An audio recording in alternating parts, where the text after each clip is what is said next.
Well, you know, I couldn't do that when I was a kid. Couldn't sing those songs because it wasn't happening in my house. I was born Jewish on my parents' side, so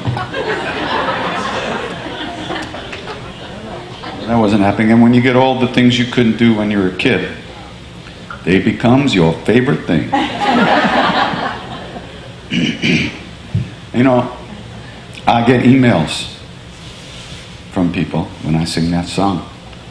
And they say that they don't like that I sing that song. It's amazing that in this day and age, there are still people out there who can't stand to see a Jewish kid who made good.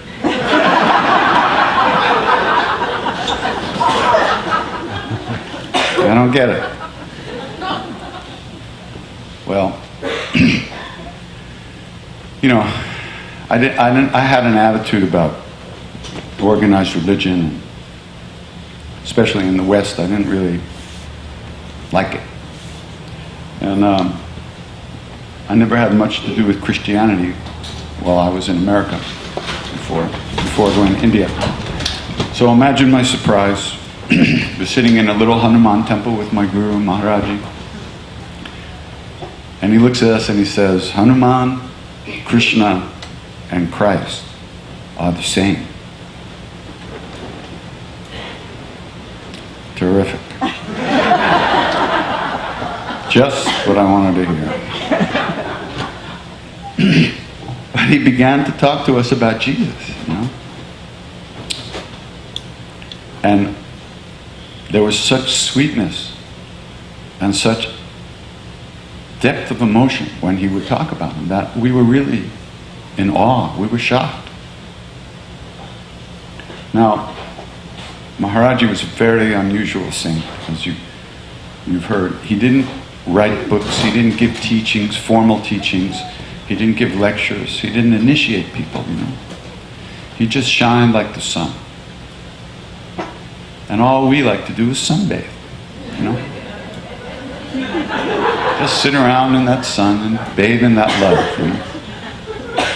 So this Canadian guy shows up one day. And he's here. I always tell this story wrong, but hell with it, I'm going to tell it anyway. It was Raghu. He showed up. And he didn't know the way Maharaj-ji is. So when Maharaj-ji said to him, what do you want? Why did you come? He thought he should give like a spiritual answer, you know. So he said, could you teach me how to meditate? He never talked about that stuff. He talked about your families, what's going on in your family, who's this, who's that, and that. But he never talked about those kind of things like that. So he just said to Raghu, go in the back with the other crazy people, the Westerners. Go on, get out of here. And as he's walking away, he says, just meditate like Christ. No, go on. So he came to the back of the temple where we were hanging out, and we were kind of debriefing him, you know. Where are you from? What did Maharaj-ji say to you? He said to meditate like Christ. Jesus.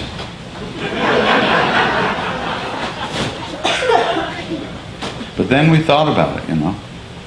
And if he said that, then he must know. He must know how Jesus meditated. And so, okay, we thought when he comes back to be with us, we'll ask him. Because we're always trying to get him to give us some discipline, some practices to do, you know. But he didn't seem to do that much. When we asked him, how do you find God? He said, serve people. When he said, how do you raise Kundalini? He said, feed people. What do you do with that? How do you understand that? You know, it's like, wait, I got to do something. Tell me what to do. We just couldn't understand where he was coming from and what he really meant. So now we thought, okay, we got him. He said this. He must know. We'll ask him. He'll tell us. We'll do it. We'll get him just like that.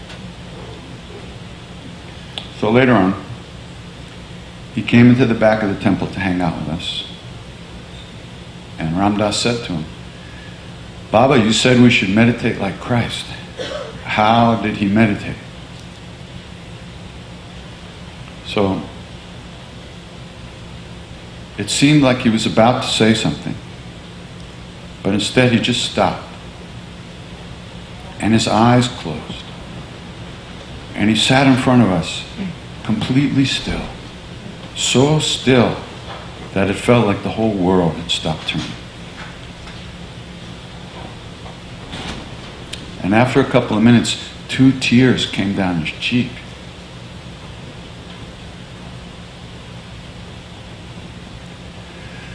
And then he opened his eyes, he looked at us and he said, he lost himself in love. He lost himself in love. That's how he meditated. He lost himself in love. He's one with all beings. He never died. No one understands. He lost himself in love.